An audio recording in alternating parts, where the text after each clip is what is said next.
Hey, what's happening, guys? Welcome to the fourth episode of our universal damage system, where we're making a hopefully reusable, modular, reusable damage system that you can kind of feed into any system and hook it together, and hopefully it'll just work. So far, we have this ability where I can walk up to this guy and swing, and the physical damage is coming through, and we're even calculating our critical multiplier, and it's printing the value, and the critical multipliers only be applied if our critical chance runs through. You can see it's false or true either way. And the only other thing we need to do with this calculation part is actually calculate the elemental damage that's coming through. And unlike the physical damage where we have blunt, slash, pierce, all these different kind of physical damages, but we're just totaling them into one number, we're going to want to keep our damage elements separate as we output them, as we output them in the calculation, just so we can, do different visual effects and status effects and stuff like that if it's a certain element. So without further ado, let's jump into that. This video is going to be a little shorter than my normal, hour or so videos. I'm just trying something new and hopefully it'll go well. So without further ado, let's jump into our component. In our universal damage system folder, we have our components folder and our damageable component. We have our event graph where really we just have one function that is try apply damage, and we have all this that we set up last episode. If we go into try calculate damage, we can come right here, and I wanted to oh, my cat just jumped up here. Sorry if you guys heard that. We should do a check right here just to validate that this class is valid. So we won't, oops, my cat's pressing my keyboard. Sorry. If we want to just do a valid class right here, like a check for if it's valid. That way it won't try to do something if for some reason we've accidentally not assigned a damage calculation class. So first thing I wanted to do is that, and then you can see we're constructing the object class, which is in our blueprints. We have damage calculation objects. It's these objects right here. And again, the reason we do that is because we can, create a whole nother one of these and override this calculate damage function to decide how we want to calculate damage for each instance of it. For instance, if the AI, I've gone over this before, but for instance, if the AI is hitting the player, you may not want to do these resistances and stuff, or you may want to do it, but we just would rather we would rather leave it open to the possibility that you won't always want to calculate damage the exact same way, for instance. So if we jump inside of this calculate damage, it'll open up our damage calculation class, and you can see this is our main function in here, which is just our calculate damage, and this is pretty much empty. This is our elemental damage total. And so basically we want to do the exact same thing. We want to get our final resisted physical damage and then run it through its paces with the if it's a critical or not, and then output it all the same. So without further ado, we can jump into this. So first thing, I kind of want to mimic this get final resisted physical damage, which is this one right here. And to do that, we have the resistance multiplier by level is resistance to damage type. So the first thing we're going to do is say, we're going to create a function that's going to be a helper function, and it's going to be called has resistance to damage element. Very similar to the damage type one, but we're going to make sure it's the element. I'm going to make that pure before I forget. And we can drag in our damage data, break it. And we can drag in our damage resistance data, break it. And the first thing we want to do is we want to see if anything in here, like these are the elements coming in, right? This is the incoming elemental damage, basically. And we want to make sure this, like the elements that the owner of our damageable component is resistance to, are not included in here. So basically we can just drag off of our elements and we'll do a for each loop. And actually, we want to make this an individual. I'm getting a little bit ahead of myself. So we just want to input in this for damage element, because this is going to be the function that we use to decide if, we're just going to check it for this one. So we can say damage element as the input. And what has resistance? Let's see. So we did the contains and find in here. So we can go find. And let's do a return node with a Boolean and connect it just so we don't forget. And we can say or we can say has resistance.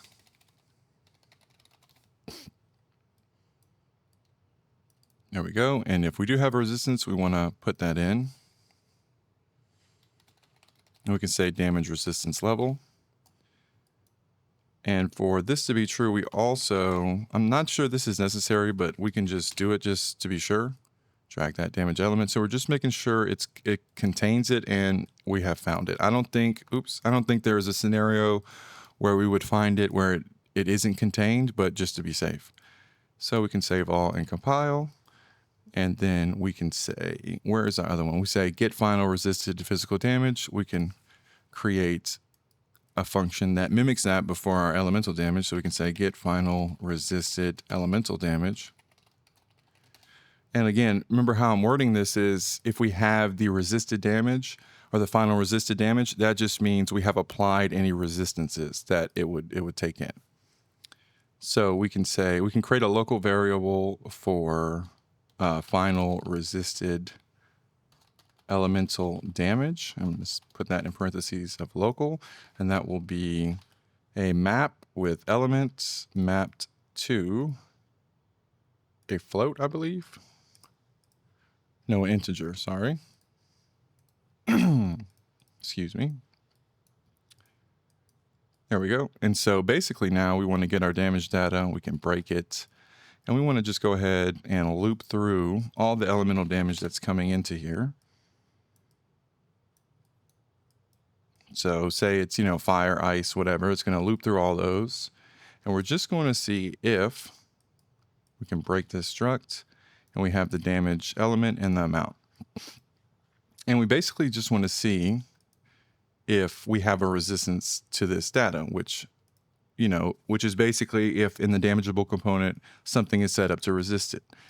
And we can actually, and if it does have a resistance, we can actually just do a branch right here. So if it doesn't have a resistance, we still want to just add, and actually we can just do a select off of, because either way we want to add it to this map because it is still incoming damage, but what value we add to it will determine if it is a resisted or not, because it's still incoming damage. We still want to add it to this map that we're going to output, which is our local thing, but we just want to do an additional calculation if it is indeed resisted. So, and then we want to get resistance by multiplier. And this is going to be, 1.5, 0.5, whatever. So we really only need to get the resistance level. We need to get our damage amount and multiply it by this resistance level. And we have integers on the end here. So we're just going to round, because we really don't want damage numbers to be percentages or have decimals. So we're going to basically, this may be a 0.5, 0.25 ending number, and we're just going to round that to the nearest whole number, and that way we can, output that. And so basically, if it does have a resistance, we want to use this, but if it doesn't, we can copy this around and just put it on the damage amount and drag that into false. Hopefully that makes a little sense. And then we can, and of course we're adding it to that map. And then and in some cases, you're not going to necessarily have any elemental damage coming through. So right here, we can just make sure, this is not empty. And we can have a Boolean for apply damage if it's not empty. And then we want to just drag that in there. And we can just get rid of the local. And we can select this return node, make it pure. And just to be safe, so we redo this calculation every time, we want to just clear this local map before we even do anything.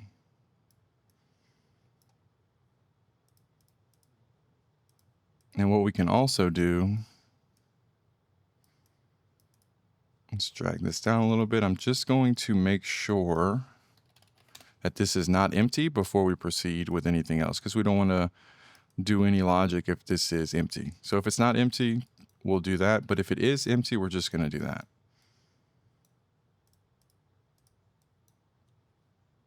Which this would have worked anyway. It's just we would have tried to loop over something that doesn't have anything in it. So we might as well, save some processing while we can.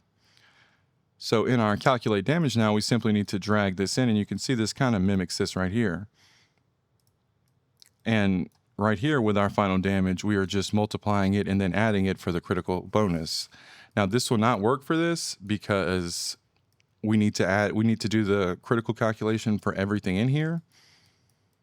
But what we want to do first is we want to apply damage if this returns apply damage or this one.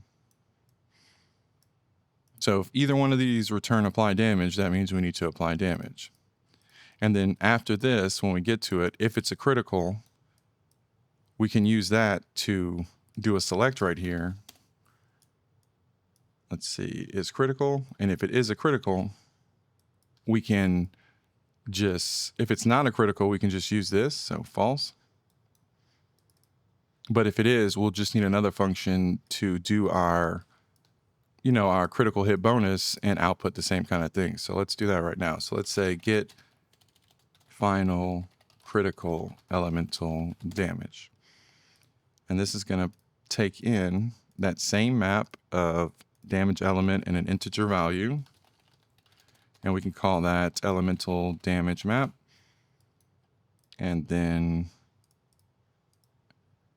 we don't need, we're only going to run this if it's critical. So we don't really need a input telling us if it's critical or not. We just want to get the keys for this. We want to loop over these keys. And let's do this. And we want to find everyone that we're looping over. We can do a branch just to make sure we found it, but we're looping over it, so I don't think it would ever not find it, but just to be safe. And assuming it is critical, we are just going to take this value, and we need a local variable actually for the same thing, which it's already there. We can say final critical elemental damage with a local. And just like our other function, we can actually clear it before we even start.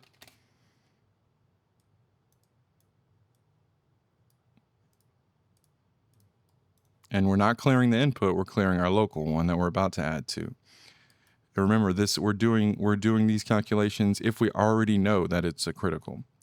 So if we already know that it's a critical, this is the damage that is coming in. This is the hit bonus. So this is the same kind of thing we did to the other one, to the physical damage, is we're multiplying it, not the critical hit chance, sorry, but the critical hit bonus. And then we want to add it to each other, basically. So because the critical bonus is going to be like a decimal, like 0.5, 0.2, whatever. So say we have 100 damage coming right here. We multiply it by the critical hit bonus, and we have the damage we would like to add to it, more or less. And so once we say this is 100, we multiply it by, 0.5, we get 100, we get 50. And then we know that this 100 damage plus this 50, which is this right here, would be, I'm sorry if you guys hear that, my cat's just meowing. That would be the final critical damage. And so we can actually round on this too, put that in there, and the element is that one. Boom. And same thing, we want to just return this.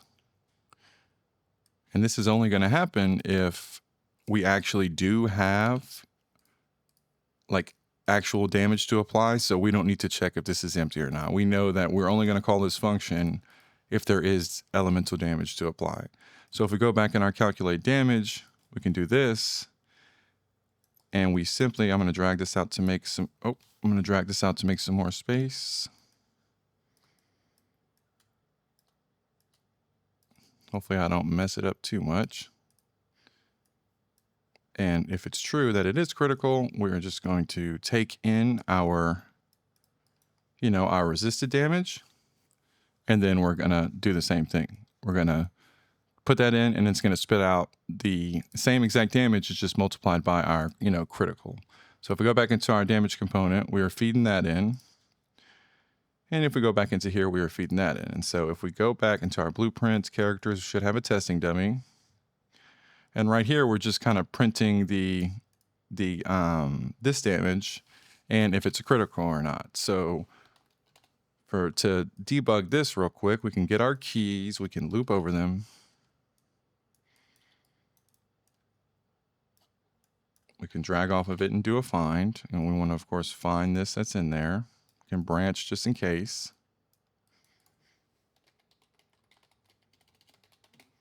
We can do a print string, and we can just append it to take in this. I'm going to put a colon, maybe a couple spaces, and then this. We want to hook that up to the true.